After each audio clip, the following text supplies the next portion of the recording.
Everyone, Don Guccione here. We're going to talk a little bit more about mobility today. So last week we did hip flexors.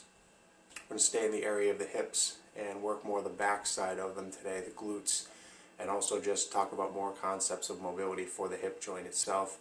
So something to take away from today as a concept is last week we did a little bit of circles in addition to stretching. So I'm a big fan of circles, not only for the hip joint, but other areas of the body as well, just to loosen the area up, bring some mobility, and then maybe give you some feedback on where some tense or tight sections might be that you can work on and address. So when you're doing circles, it's a different concept than when you're actually trying to do a stretch for a muscle. So we'll talk about that a little bit more as we get into it. But when we talked about doing that more advanced hip flexor stretch and how you want to feel a gentle stretch and a lengthening of that muscle, that's not a position that you want to be in when you're doing a circle. So we'll explain that a little bit more. So I've got a few stretches for us to get into for the hip joint. We'll talk about all of those and then the related concepts as well. So first, let's get into it with the stretch. All right, so laying down, what you're going to do, you stretch the right side first, pick it up, assist. So you can do this, but you can straighten your other leg like we did with the hamstring stretch.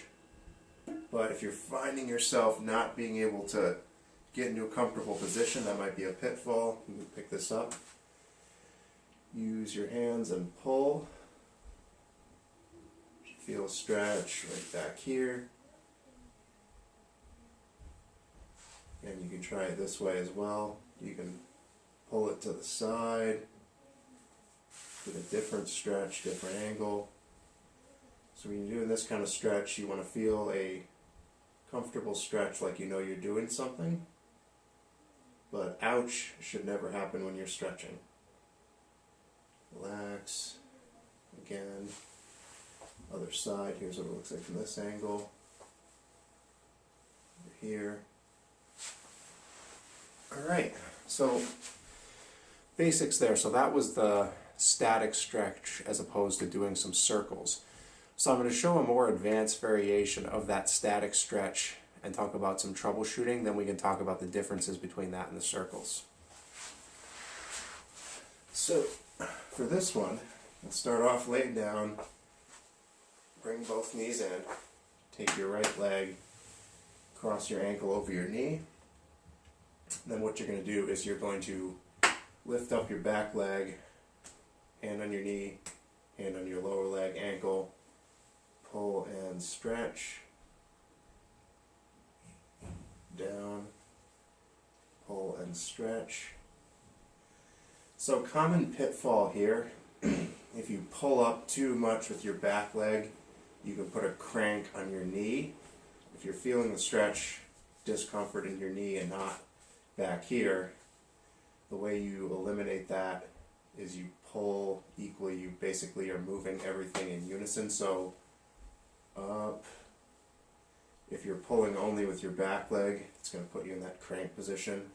Pulling only with your front leg, you pull yourself off. So here's a good position to do some of those circles as well. So when you're doing the static stretch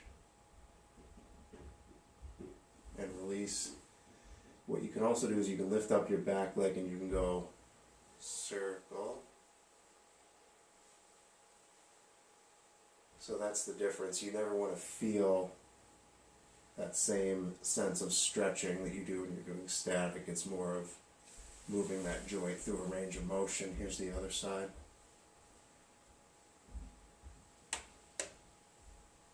Go the other direction.